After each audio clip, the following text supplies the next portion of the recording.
basically you created a revolution in our understanding of the autonomic nervous system, and particularly, I think, the parasympathetic nervous system. Revolution is a powerful word. I don't really want to take credit for revolutions. I want to basically say I rediscovered what was already there. So if we think about the story is told to us if we understand comparative and developmental neuroanatomy, and this is going to push people away, but the story is there because we can see a vagal pathway that is in a dorsal, the back of our brainstem. We can see that vagal components of that pathway going for a journey, moving ventrally to another area of the brainstem where it merges with the cells of origin, the neurons that control the muscles of the face and head. So suddenly our heart is projected in our voice. Suddenly our facial expressivity, suddenly our ability to listen and extract human voice is dependent upon our physiological state. So suddenly the vagus is not a diffuse nerve running through all the organs. The vagus is part of our social behavior.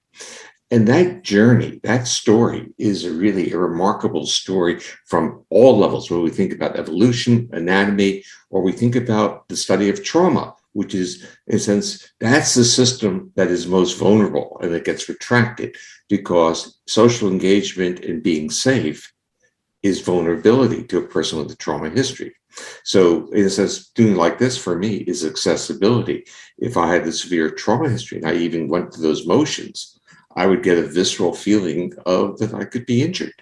So you start seeing that the body carries or plays out these stories. So there's a beautiful narrative going on there, and that's the narrative of the repurposing of this ancient reptilian autonomic nervous system that mammals shifted to enable them to turn off threat reactions, to be safe in the presence of others, and to co-regulate, meaning not to self-regulate, which is the emphasis that we still have in education in the world. You need to take care of yourself. As a species, we evolved to co-regulate. It doesn't mean we need to be dependent and co-regulate all the time, but we need some of the time to be safe in the presence of others.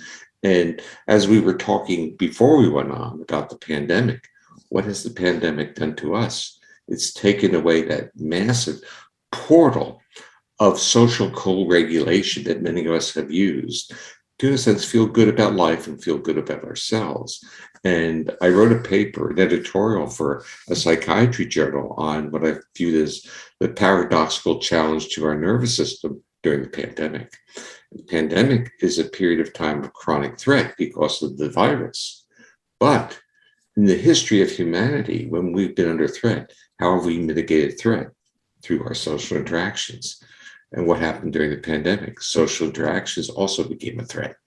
So now we're in a real conflict, and we're ending up with retuned autonomic nervous systems, meaning that the threshold now is lowered to be threat reactive. The threshold for chronicity of pain or even chronic COVID, long haul COVID, is really the body got over the virus, but no one told the body the virus was gone because they're still stuck in that threat state. And so the issue is our bodies crave cues of safety, because when we have cues of safety, we are basically, we can trust others, we can be creative, we can be exploratory in our minds and in our bodies.